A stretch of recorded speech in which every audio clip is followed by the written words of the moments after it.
So, Mr. Browell, there is ample evidence of your endeavors and enterprises of the decision maker to further harm and target me. All right, and the problem you're having is that I'm a very intelligent person, as you would agree with, and the fact that I can see through your lies and bullshits, and I'm here to hold you to account, and you're failing at each step. And this is why we're in this situation in May, June of 2023, because you've just failed in everything. You had failed in getting the core protection issue because I had presented you with an independent mental capacity assessment, and you bought off the judges. So you're in the decision maker, the local authority, are making considerable time, effort, and resources in order to particularly target me and my brother. So when you say to me that, oh, I'm not aware that there's any malevolence taking place, well then, sir, that I say to you that you are deliberately acting with you are deliberately being intellectually dishonest with yourself and with me.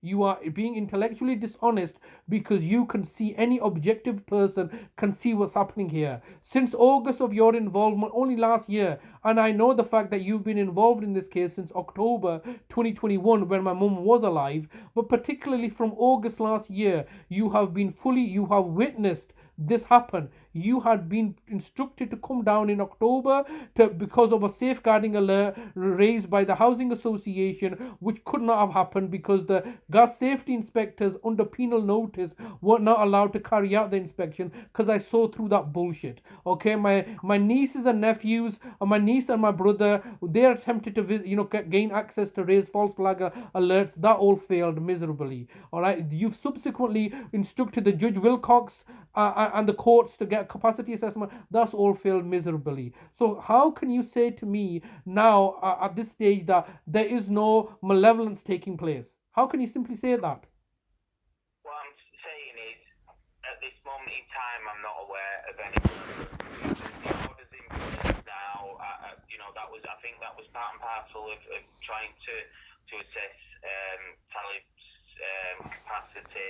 As far as I'm aware now, now that the court order's in place, I don't think it's the cases of particular interest with regards to any kind of machinations or anything like that. I'm not aware that it was before, but I'm certainly not aware of anything at the moment. At this, I think.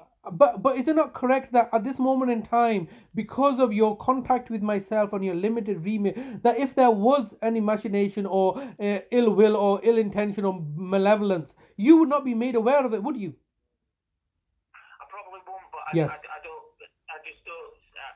I'm the one who's having to kind of seek any advice and kind of a way to move forward from the local authority side. So I don't think before it was I was kind of.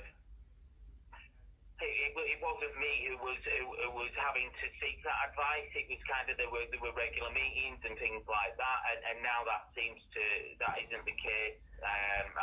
Whether that's because the court order's now in place, so it's kind of like, well, the order's there in place. There's two main issues. From my side, the way I see it is that I'm not able to see Talib, and also he's got a lot of money in appointeeships, and he's not getting access to that for whatever reasons, depending on your perspective. So that's pretty much what the situation is from my point of view, and that's all I'm party to. And I don't think there's anything more to it, really. Well, thank you for that summary. You've mentioned the fact that there were previously lots of meetings going on. There's nothing outstanding right now, and those previous meetings have resulted in a situation where my brother Talib there's no resolution brought to my brother Talib.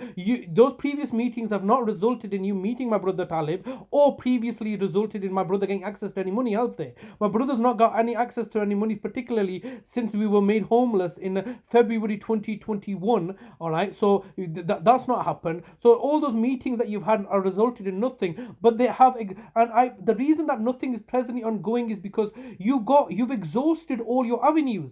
There is nothing else to exhaust, is there? The only way that you're going to be able to progress things is if you put in a false flag artificial contrivance that my brother's health and safety is in danger and you need to take steps. So you're sitting on the back benches waiting for this to happen, and it's not happened as yet. And I'm sure the decision makers scratching their heads is like, well, we've taken away all this guy's money, we've not given him access to any healthcare services. How is he still doing this? So you're effectively. The thing is that I don't, there's a similarity to compare to the situation with your mum and things like that, and I don't know the full details of that. You've explained a lot about that. I don't think that's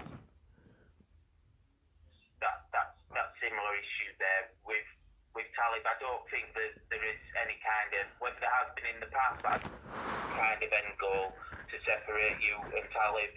I myself think that you're the best carer for Talib. You're his brother. You should be together. You should be able to support him with his money and finances and everything else. I don't think that there's any other kind of anything else. It would be more problematic, and it wouldn't be in Talib's best interest. And I think that's kind of understood. As far as I'm aware, that's just understood now.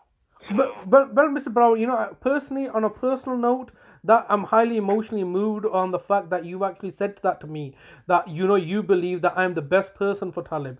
That I don't think you've ever said that to me before, and as a representative, and I know that's your personal opinion, but obviously that is an opinion that must be shared by the council, because obviously you've not met my brother Talib, you've not met me since October. We've had one interaction where we've met physically, where you've come down, but you have then equally concluded the fact that I'm the best person for my brother, and that I'm obviously, thank you for that. That is like a very positive, that's a very positive move on your part to recognize that I am his best, I am the best person for him, because unfortunately my brother has no other family other than myself now. Obviously he's got other siblings, but they're all nefarious and working as proxy agents for you, the council. He's got a vulnerable sister that also cares and loves him, but she herself is very ill and has mental health problems in Oldham. So yes, I am the best person for this post. But in the absence, when you said that nobody's trying to separate us now, but can you understand, Mr. Browell, I have to take into the context of all the things that have been happening. You, the local authority, have tried to remove me from my mother's life, and have achieved that through a court order from a high court judge. And this was not just a district judge Beckley. This was a very senior judge in the high court, Mr. Justice Cobb and Mr. Justice Cohen, who have saw it fit to make me and my brother effectively make us homeless, denied me access to my mother at the height of the pandemic. So yes, previous attempts have been made, and all I'm trying to state is that a concerted effort has been made, not today, not in the month of May, not in the month of April maybe, or not even in the month of maybe, but in the month of prior to January, the meeting in January, I think January the 12th, prior to January the 12th, 2023, and particularly from August